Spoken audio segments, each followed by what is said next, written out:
Hi friends, ఈరోజు వీడియోలో మనం టిట్ ఫర్ టాట్ అనే ఒక ఇంట్రెస్టింగ్ స్టోరీ ద్వారా ఇంగ్లీష్ నేర్చుకునే ప్రయత్నం చేద్దాం. ఇలా మనం స్టోరీస్ ద్వారా ఇంగ్లీష్ నేర్చుకుంటే మనకి లాంగ్వేజ్ని కాంటెక్చువల్గా అర్థం చేసుకోవడం తెలుస్తుంది. And at the same time we can improve our vocabulary also. So now let's start our story. The title of the story is tit for tat. Tit for tat అంటే కుక్క కాటుకు చెప్పు దెబ్బ. అంటే మనం డైలీ లైఫ్లో మాట్లాడేటప్పుడు అంటాం కదా, కుక్క కాటుకు చెప్పు దెబ్బ అని అర్థం వస్తుంది. అయితే మనకి ఇందులో కుక్క అంటే డాగ్ అని, చెప్పు అంటే స్లిప్పర్ అని ఆ వర్డ్స్ ఏమీ ఉండవు. ఎందుకంటే ఇది ఒక సామెత లాంటిది అనమాట. ఈ కొటేషన్స్, ఈ సేయింగ్స్ అన్నీ కూడా ఏ లాంగ్వేజ్కి ఆ లాంగ్వేజ్ సెపరేట్గా ఉంటాయి. కాబట్టి మనం డైరెక్ట్గా ట్రాన్స్లేషన్ చేయకూడదు. వీటిని యాజ్ ఇట్ ఈజ్గా మనం తీసుకుని మన లాంగ్వేజ్లోకి, మన నేటివిటీలోకి ట్రాన్స్లేట్ చేసుకోవాలి. సో టిట్ ఫర్ టాట్ అంటే కుక్క కాటుకు చెప్పు దెబ్బ అని మనం ఒక ఈజీ ట్రాన్స్లేషన్ చేసుకోవచ్చు. ఇక స్టోరీలోకి వెళ్తే, in a town in Vijayanagara empire there was an elderly Brahmin who was loved by all the residents of the locality. In a town in Vijayanagara empire. Empire అంటే సామ్రాజ్యము. ఓకే, విజయనగర సామ్రాజ్యంలో ఒక పట్టణం ఉండేది. There was an elderly Brahmin. ఆ పట్టణంలో elderly అంటే ఒక పెద్ద వయస్సు బ్రాహ్మిన్ ఒక ఆయన ఉండేవాడు. Who was loved by. ఇక్కడ హూ అంటే ఈ హూకి ముందు వర్డ్ ఏదైతే ఉందో వాళ్ళని ఇక్కడ అప్లై చేసుకోవాలి. అంటే హూ అంటే ఎవరు ఇక్కడ? బ్రాహ్మిన్ అనమాట. ఈ Brahmin was loved by all the residents of the locality. Locality అంటే ఆ ప్రాంతంలో ఉన్నటువంటి అందరి చేత గౌరవించబడేవాడు. ఇక్కడ లవ్డ్ అంటే ఇష్టపడము లేదా గౌరవించబడము. అంటే విజయనగర సామ్రాజ్యంలో ఒక పెద్ద వయసు ఉన్నటువంటి ఒక బ్రాహ్మిన్ ఉండేవాడు. ఆయనని అందరూ కూడా గౌరవిస్తూ లైక్ చేస్తూ ఉండేవారు. On the occasion of his 60th birthday the residents planned to take him around the town on an elephant. On the occasion of his 60th birthday, ఆ బ్రాహ్మణుడి యొక్క 60వ పుట్టినరోజు వచ్చినప్పుడు the residents planned to, residents అంటే ఆ ప్రాంతంలో ఉన్నటువంటి నివాసితులు అనమాట. అక్కడ నివాసం ఉండే ప్రజలందరూ కూడా planned to take him around the town on N elephant. అంటే ఆయన 60వ పుట్టినరోజు సందర్భంగా ఆయనని ఒక ఏనుగు మీద పట్టణమంతా ఊరేగించి గౌరవించాలి అని చెప్పి అక్కడ ఉన్న ప్రజలందరూ కూడా ప్లాన్ చేసుకున్నారు. ఇన్ ఏ గ్రాండ్ ప్రాసెసన్ అంటే ఊరేగింపు అనమాట. గ్రాండ్ ప్రాసెసన్ అంటే ఒక ఘనంగా ఊరేగిస్తూ ఆయన 60వ పుట్టినరోజుని చెయ్యాలి అని నిర్ణయించుకున్నారు. In the same locality lived A wealthy merchant named Veerabhadraiah who owned an elephant. In the same locality అంటే అదే ప్రాంతంలో లివ్డ్ ఏ వెల్దీ మర్చెంట్. వెల్దీ అంటే ధనవంతుడైనటువంటి, మర్చెంట్ అంటే ఒక వ్యాపారి నివసిస్తూ ఉండేవాడు అదే ప్రాంతంలో. నేమ్డ్ వీరభద్రయ్య. ఓకే, ఆయన పేరు ఏంటంటే వీరభద్రయ్య. నేమ్డ్ అంటే పేరు కలిగినటువంటి, వీరభద్రయ్య అని పేరు కలిగినటువంటి ఒక ధనవంతుడైన వ్యాపారి నివసిస్తూ ఉండేవాడు. Who owned an elephant. Who అంటే ఇందాక అనుకున్నాం కదా, హూ అంటే దానికి ముందున్న వర్డ్ ఏదైతే అది అప్లై చేసుకోవాలంటే వీరభద్రయ్య ఓన్ అంటే కలిగి ఉండడము, యాన్ ఎలిఫెంట్. ఆ వీరభద్రయ్యకి ఒక ఏనుగు కూడా ఉండేదన్నమాట, ఒక ఏనుగుని కలిగి ఉండేవాడు. The residents went to him. అప్పుడు ఈ ప్రజలందరూ కూడా ఆయన దగ్గరికి వెళ్ళి, వీరభద్రయ్య గారి దగ్గరికి వెళ్ళి, అండ్ రిక్వెస్టెడ్ హిమ్, ఆయన్ని రిక్వెస్ట్ చేశారు. ఏమని? To lend his elephant for the occasion.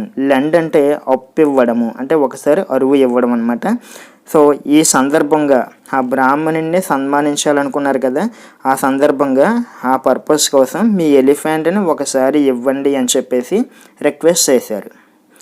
Agreeing to their request, Veerabhadraiah allowed them to borrow his elephant for 1 day.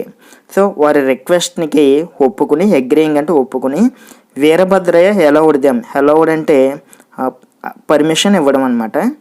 Veerabhadraiah allowed them to borrow his elephant for 1 day. borrow అంటే అప్పుగా తీసుకెళ్ళడం. తన ఏనుగుని ఒక రోజుకి తీసుకెళ్ళడానికి ఆ ప్రజలకి ఆయన అనుమతి ఇచ్చాడు.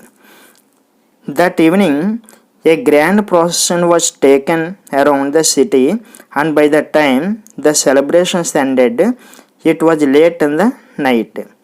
దట్ ఈవినింగ్, ఆ రోజు సాయంత్రం, ఏ గ్రాండ్ ప్రొసెషన్ వాజ్ టేకెన్, ఒక గొప్ప ఊరేగింపు చేశారు. అరౌండ్ ద సిటీ, ఆ పట్టణం అంతా, ఆ నగరం అంతా కూడా ఊరేగించి. And by that time the celebrations ended, అంటే ఆ సెలబ్రేషన్స్ అయిపోయే సమయానికి it was late in the night, బాగా పొద్దుగూకిపోయింది అనమాట. అంటే అర్ధరాత్రి అయిపోయింది, నైట్ బాగా రాత్రి సమయం అయిపోయింది. అప్పుడు we shall return this elephant to the merchant tomorrow morning thought the residents. అప్పుడు ఆ ప్రజలందరూ ఏమనుకున్నారంటే, ఇప్పుడు బాగా రాత్రి అయిపోయింది కాబట్టి ఈ ఏనుగుని రేపు మార్నింగ్ ఇద్దాము అని అనుకున్నారు. And retired to sleep, retired అంటే ఇక్కడ వెళ్ళిపోవడము అని అర్థము, రిటైర్డ్ టు స్లీప్ అంటే నిద్రపోవడానికి వెళ్ళిపోయారు అందరూ. బట్ అన్ఫార్చునేట్లీ, కానీ అన్ఫార్చునేట్లీ అంటే దురదృష్టవశాత్తు, the elephant died the next day morning, ఆ ఏనుగు ఆ తర్వాత రోజు మార్నింగ్ ఉదయమే డైడ్ అంటే చనిపోయింది. Before they could return it to the merchant, ఆ వ్యాపారికి తిరిగి ఇవ్వడానికన్నా ముందే ఆ ఏనుగు చనిపోయిందనమాట. The shocked residents apologized to Veerabhadrayya for the elephant's death. So ఈ షాక్ అయిపోయినటువంటి ఆ రెసిడెంట్స్ అంటే ఆ ప్రజలందరూ కూడా అపోలజైజ్డ్ అంటే క్షమాపణ కోరడము to Veerabhadrayya for the elephant's death, ఆ ఏనుగు చనిపోయినందుకు ఆ ప్రజలందరూ వీరభద్రయ్య గారి దగ్గరికి వెళ్ళి క్షమాపణ చెప్పారు. Sir, we are very sorry for what had happened, మేము జరిగిన దానికి చాలా బాధపడుతున్నాము. ఇట్ వాజ్ క్వైట్ అన్ఎక్స్పెక్టెడ్, ఇది అసలు మేము ఊహించలేదు. Please tell us the price of the elephant, కాబట్టి ఆ ఏనుగు యొక్క ధర ఎంతో చెప్పండి. We are ready to either give you the full price or another elephant in return. చూడండి, ఇక్కడ మీకు ఐదర్ ఆర్ అని వచ్చింది. ఐదర్ ఆర్ అంటే అది కానీ లేదా ఇది కానీ, అంటే ఆ ఎలిఫెంట్ యొక్క ఖరీదు ఎంతో అదైనా ఇస్తాము, లేదా ఇంకొక ఎలిఫెంట్ అయినా సరే మీకు తిరిగి ఇస్తాము. దయచేసి దాని ఖరీదు ఎంతో చెప్పండి, అంటే మీకు ఏది కావాలంటే అది చెప్పండి, ఇస్తాము. దాని ఖరీదు ఎంత అయితే అంత డబ్బులైనా ఇచ్చేస్తాము, లేకపోతే వేరే ఎలిఫెంట్ అయినా ఇస్తాము అన్నారు. దే ఆల్ టోల్డ్ హిమ్, వాళ్ళందరూ వీరభద్రయ్యకి ఆ విధంగా చెప్పారు. Now Veerabhadraiah was a quarrelsome man by nature. అయితే ఇక్కడ వీరభద్రయ్య అనేవాడు ఎలాంటి వాడంటే, క్వారల్సమ్ అంటే గొడవలు పెట్టుకునే వ్యక్తి అనమాట. అంటే జగడాల మరి అంటాం కదా, గొడవలు పెట్టుకునే వ్యక్తి. బై నేచర్ అంటే అతని మనస్తత్వం, అతని తత్వం అనమాట. ఆ వీరభద్రయ్య యొక్క మైండ్ సెట్ ఎలాంటిదంటే అందరితోనూ గొడవలు పెట్టుకునే టైప్ అనమాట. హీ స్టూడ్ అప్ యాంగ్రీలీ, అంటే యాంగ్రీలీ అంటే కోపంగా లేచి నిలబడి, ఎవరు ఈ వీరభద్రయ్య కోపంగా లేచి, and began to shout, shout అంటే అరవడం, గట్టిగా అరవడం మొదలుపెట్టాడు. He demanded that he wanted the same elephant, ఏమని డిమాండ్ చేశాడంటే నాకు ఆ ఎలిఫెంటే కావాలి, ఆ చనిపోయింది కదా ఎలిఫెంట్ అదే కావాలి అన్నాడు. Though the residents tried their best resolve the issue, resolve అంటే పరిష్కరించడము, ఇష్యూ అంటే విషయము, ఆ విషయాన్ని పరిష్కరించడానికి చాలా ప్రయత్నించారు ఆ రెసిడెంట్స్ అందరూ కూడా, ఆ ప్రజలందరూ కూడా. హీ రిమైండ్ అడమెంట్, అడమెంట్ అంటే మొండిగా, అంటే పట్టిన పట్టు పట్టడం అనమాట. హీ రిమైండ్ అడమెంట్, ఆ వీరభద్రయ్య మాత్రం మొండిగా ఆ పట్టిన పట్టే పట్టి. With no other choice left the residents went to Tenali Rama. Okay, with no other choice left అంటే వేరే మార్గం లేక ఈ రెసిడెంట్స్ అందరూ కూడా తెనాలి రామకృష్ణ గారి దగ్గరికి వెళ్ళారనమాట. ఆ చనిపోయిన ఏనుగునే తెచ్చిమ్మంటున్నాడు, దయచేసి ఈ సమస్యను ఏదో విధంగా మీరే పరిష్కరించండి, అతను చాలా మొండిగా ఆ చనిపోయిన ఏనుగే కావాలని డిమాండ్ చేస్తున్నాడు అని ఆయన దగ్గరికి వెళ్ళారు. Tenali Rama understood at once that it was no use arguing with Veerabhadrayya. So Tenali Ramakrishna గారికి ఎట్ వన్స్ అంటే వెంటనే, తెనాలి రామకృష్ణ గారికి వెంటనే అర్థమైంది ఏమని, it was no use arguing with Veerabhadrayya, ఆ వీరభద్రయ్యతో ఆర్గ్యూయింగ్ అంటే వాదించడం వల్ల ఎటువంటి ఉపయోగము ఉండదు అని చెప్పేసి ఈ తెనాలి రామకృష్ణ గారికి వెంటనే అర్థమైంది. ఇక్కడ దట్ అంటే అని అని అర్థం. ఓకే, అంటే ఈ తెనాలి రామకృష్ణ గారితో ఈ వీరభద్రయ్య గారితో వాదించడం వల్ల ఎటువంటి ఉపయోగము ఉండదు అని ఈ తెనాలి రామకృష్ణ గారికి వెంటనే అర్థమైంది. He called the leader of the residents and whispered something in his year. అప్పుడు తెనాలి రామకృష్ణ గారు ఏం చేశారంటే ఈ ప్రజల్లో ఈ ప్రజలందరూ ఉన్నారు కదా, వీళ్ళందరి యొక్క నాయకుడు ఉంటాడు కదా, లీడరు, ఆ నాయకుడిని పిలిచి whispered something in his year. Whispered అంటే ఏదో గుసగుసలాడుతూ చెప్పడాన్ని విస్పర్ అంటారు. అంటే వేరే వాళ్ళకి అందరికీ వినిపించకుండా మెల్లిగా గుసగుసలాడుతూ చెప్పడాన్ని విస్పర్ అంటారు. ఆ ప్రజల యొక్క నాయకుడిని దగ్గరికి పిలిచి చెవిలో గుసగుసలాడుతూ ఏదో చెప్పారు Tenali Ramakrishna garu. Then he summoned Veerabhadrayya and said. అప్పుడు హీ అంటే అతడంటే ఎవరంటే తెనాలి రామకృష్ణ గారు. సమన్ అంటే రమ్మని పిలవడం అనమాట. ఈ వీరభద్రయ్య గారిని రమ్మని పిలిచి అండ్ సెడ్ ఈ విధంగా అన్నారు. I shall ensure that you get back your elephant but on one condition. I shall ensure that you get back your elephant but on one condition. Okay, I shall ensure అంటే promise చేయడం, అంటే హామీ ఇవ్వడం అనమాట. That you get back your elephant but on one condition. నీ elephant నీకు తిరిగి వస్తుంది, కానీ ఒక షరతు మీద అన్నారు. What is it asked Veerabhadraiah. అప్పుడు వీరభద్రయ్య అన్నారు, ఏమిటా షరతు, వాట్ ఈజ్ ఇట్ అంటే ఏమిటది అన్నారు. You have to fetch the leader of the resident group two the court by 6 in the morning tomorrow. You have to fetch the leader of the resident group to the court by 6 in the morning. You have to fetch అంటే తీసుకురావడము. Fetch the leader of the resident group. ఆ ప్రజలు ఉన్నారు కదా, వాళ్ళందరూ leader ఉన్నాడు కదా, ఆ లీడర్ని ఎక్కడికి తీసుకురావాలి. టు ది కోర్ట్ అంటే ఆస్థానం, రాజుగారి ఆస్థానాన్ని తీసుకురావాలి. By 6 in the morning tomorrow అంటే రేపు ఉదయం 6 గంటలకల్లా ఆ ప్రజల యొక్క నాయకుడిని ఎక్కడికి తీసుకురావాలి. Not a minute before and not a minute after. అయితే 6 గంటలకు తీసుకురావాలి.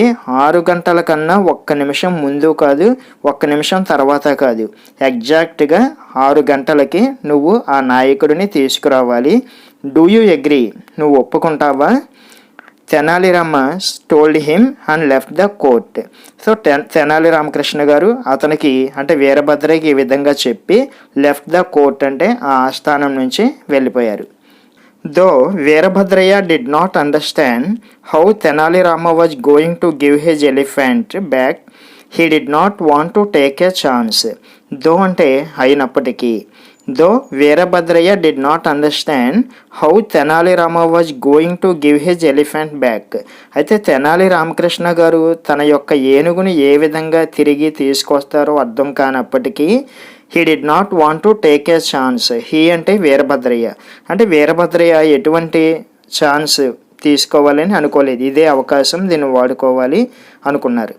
నెక్స్ట్ డే మార్నింగ్, ఆ తర్వాత రోజు ఉదయం, he went to the residence house and knocked at the door. ఆ తర్వాత రోజు హీ అంటే వీరభద్రయ్య అనమాట. వీరభద్రయ్య ఆ రెసిడెన్స్ యొక్క నాయకుడు ఉన్నాడు కదా, ప్రజల యొక్క నాయకుడు, వాళ్ళ ఇంటికి వెళ్ళి నాక్ ఎట్ ద డోర్. నాక్ అంటే తలుపు తట్టడము, నాక్ ఎట్ ద డోర్ అంటే తలుపు తట్టాడు. తర్వాత రోజు ఉదయం ఈ వీరభద్రయ్య ఆ నాయకుడి ఇంటికి వెళ్ళి తలుపు తట్టాడు. There was no reply. అయితే తలుపు తట్టాడు కానీ సమాధానం ఏమీ రాలేదు లోపల నుంచి. Worried that it would be late, he hammered at the door with his fists. Worried that it would be late అంటే లేట్ అయిపోతుందేమో అని ఆందోళన చెంది, ఎందుకంటే ఎగ్జాక్ట్గా 6 o'clockకి ఈ నాయకుడిని అక్కడికి తీసుకెళ్ళాలి కదా, సో లేట్ అయిపోతుందేమో అని ఆందోళన చెంది ఈ hammered at the door. Hammered అంటే గట్టిగా కొట్టడము.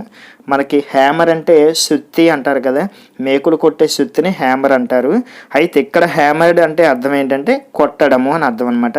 He hammered at the door with his fist. Fist అంటే పిడికిలి బిగించి ఆ డోర్ మీద గట్టిగా కొట్టాడు. కాలింగ్ హిమ్ అవుట్ అంటే బయటికి రమ్మని పిలుస్తూ గట్టిగా కొట్టాడు డోర్ మీద.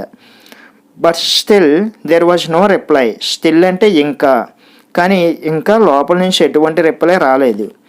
Veerabhadraiah lost his temper and he gave the door a mighty push. Veerabhadrayya lost his temper అంటే వీరభద్రయ్య ఇంకా తన సహనాన్ని కోల్పోయి and he gave the door a mighty push. Mighty push అంటే బలంగా తొయ్యడం అనమాట. ఆ డోర్ని బలంగా తోశాడు. Lo the earthen pots stacked against the door came crashing to the floor and broke into pieces. So ఇతను ఎప్పుడైతే ఆ డోర్ని బలంగా తోసాడో డోర్ ఓపెన్ అయిపోయింది. అయితే లో అంటే అయ్యో అని అర్థం అనమాట. అంటే ఏదైనా సంథింగ్ అన్ఎక్స్పెక్టెడ్ జరిగినప్పుడు లో అంటే అయ్యో అంటాం కదా. లో ద ఎర్తన్ పాట్స్ అంటే మట్టి కుండలు. స్టాక్డ్ అంటే ఇలా గుంపుగా పెట్టి ఉంచడం అనమాట, ఒక చోట పోగుగా పెట్టి ఉంచడం. Against the door came crashing to the floor. అయితే ఆ డోర్కి అవతల వైపున డోర్కి ఆనుకుని ఈ మట్టి కుండల్ని పేర్చి ఉంచారనమాట. అవన్నీ కూడా ఎప్పుడైతే డోర్ ఊడొచ్చేసిందో ఆ మట్టి కుండలన్నీ కూడా కింద ఫ్లోర్ అంటే నేల మీద పడి and broke into pieces, ముక్కలుగా విరిగిపోయాయి ఆ మట్టి కుండలన్నీ కూడా. That very minute the resident came out crying aloud for his pots. That very minute సరిగ్గా అదే టైంలో, అంటే దట్ వెరీ మినిట్ అంటే అదే క్షణంలో, ద రెసిడెంట్ కేమ్ అవుట్, ఆ నాయకుడు ఉన్నాడు కదా లోపల, అతను అరుస్తూ, క్రయింగ్ అంటే గట్టిగా అరుస్తూ ఏడుస్తూ, అలౌడ్ అంటే బిగ్గరగా ఏడుస్తూ తన కుండల కోసం బయటకు వచ్చాడు. You have destroyed my ancestral pots he yelled అంటే అరవడం అనమాట. ఆ నాయకుడు ఏమని అరిచాడంటే you have destroyed my ancestral pots. Ancestral అంటే వంశపారంపర్యంగా, యాన్సెస్ట్రల్ అంటే వంశపారంపర్యంగా వచ్చినటువంటి మా కుండల్ని డిస్ట్రాయిడ్ అంటే నాశనం చేసావు నువ్వు అని గట్టిగా అరిచి, and Ryan to Tenali Rama to complaint. వెంటనే తెనాలి రామకృష్ణ గారి దగ్గరికి కంప్లైంట్ ఇవ్వడానికి పరిగెత్తుకుంటూ వెళ్ళాడు. As soon as he saw them coming to the court, Tenali Rama feigned innocence and asked the resident to return Veerabhadraya's elephant to him.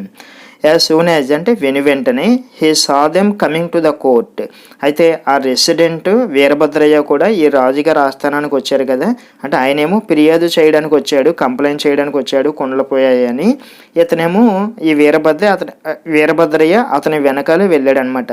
So వీళ్ళిద్దరూ అక్కడికి రావడం చూసి తెనాలి రామ ఫీండ్ అంటే నటించడము, తెనాలి రామకృష్ణ ఇన్నోసెన్స్ అంటే అమాయకంగా నటించి, and asked the resident to return Veerabhadrayya's elephant to him. So ఈ రెసిడెంట్కి అంటే ఆ నాయకుడికి ఏమని చెప్పాడంటే వీరభద్రయ్య గారి యొక్క ఏనుగుని తిరిగి అతనికి ఇవ్వు అని అన్నాడు. Sir, he broke my ancestral pots, first resolve that matter replied the resident.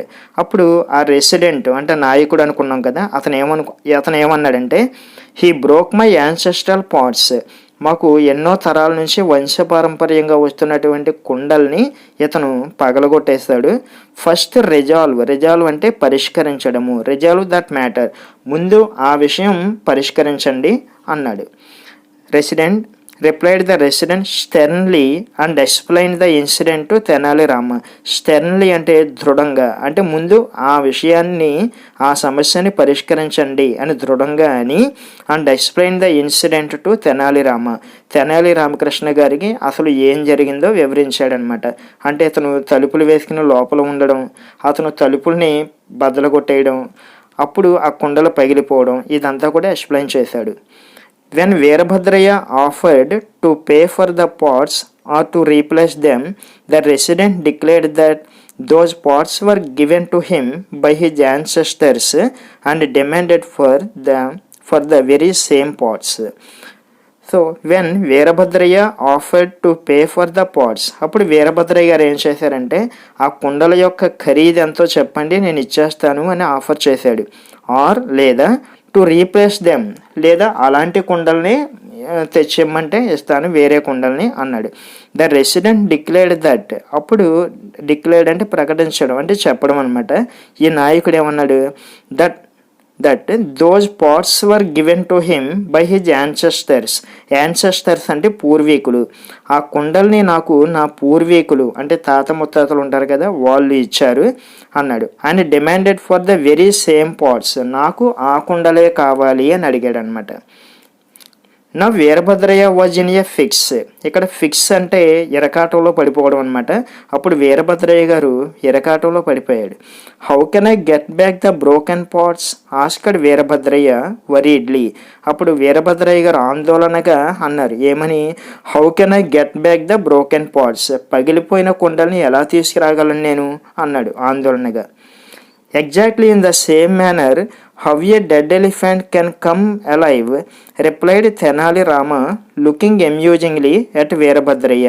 అప్పుడు తెనాలి రామకృష్ణ గారు వీరభద్రయ్య గారి వైపు ఎమ్యూజింగ్లీ అంటే వినోదంగా చూస్తూ, అంటే ఎమ్యూజింగ్ అంటే చమత్కారంగా వినోదకరంగా చూస్తూ ఏమన్నాడంటే, exactly in the same manner how a dead elephant can come alive. Okay, చనిపోయిన ఏనుగు ఎలా అయితే తిరుగు రావాలని నువ్వు అంటున్నావో అలాగే అతని పగిలిపోయిన కుండలను కూడా తిరిగి తెచ్చివ్వు అన్నాడు Tenali Ramakrishna garu. As Veerabhadrayya hung his head in shame. అప్పుడు Veerabhadrayya garu hung his head in shame అంటే సిగ్గుతో తలదించుకోవడం అనమాట. వీరభద్రయ్య గారు సిగ్గుతో తలదించుకుని Tenali Rama looked at him and said, తలదించుకుంటే అప్పుడు తెనాలి రామకృష్ణ గారు ఆ వీరభద్రయ్య గారిని చూసి అన్నారు, ఏమన్నారంటే, Veerabhadrayya bring back his ancestral pots and then take back your elephant. Okay, అతని యొక్క పూర్వీకులు ఇచ్చినటువంటి కుండల్ని తీసుకురా అండ్ నీ చనిపోయిన ఏనుగుని అతను తీసుకొస్తాడు, ఆ విధంగా నువ్వు తీసుకురా అన్నాడు. ఇక చేసేదేమీ లేక వీరభద్రయ్య గారు ఇంకా అక్కడి నుంచి ఎలిఫెంట్ ఏమీ వద్దులే అని చెప్పేసి వెళ్ళిపోయినట్టుగా మనం అర్థం చేసుకోవాలన్నమాట. సో ఈ విధంగా తెనాలి రామకృష్ణ గారు టిట్ ఫర్ టాట్ అంటే కుక్క కాటుకు చెప్పు దెబ్బ అన్నట్టుగా ఆ ప్రాబ్లమ్ని సాల్వ్ చేశారనమాట. So friends, this is all about this video. రేపటి వీడియోలో మరో ఇంట్రెస్టింగ్ స్టోరీతో మరికొంత ఇంగ్లీష్ నేర్చుకుందాం. మీకు ఈ వీడియో కొంచెమైనా హెల్ప్ అవుతుంది అనుకుంటే తప్పకుండా లైక్ చేయండి, షేర్ చేయండి. And if you are watching our channel for the first time, please subscribe to our channel and activate the bell icon so that you will get notified whenever I upload a video. Thank you so much for watching.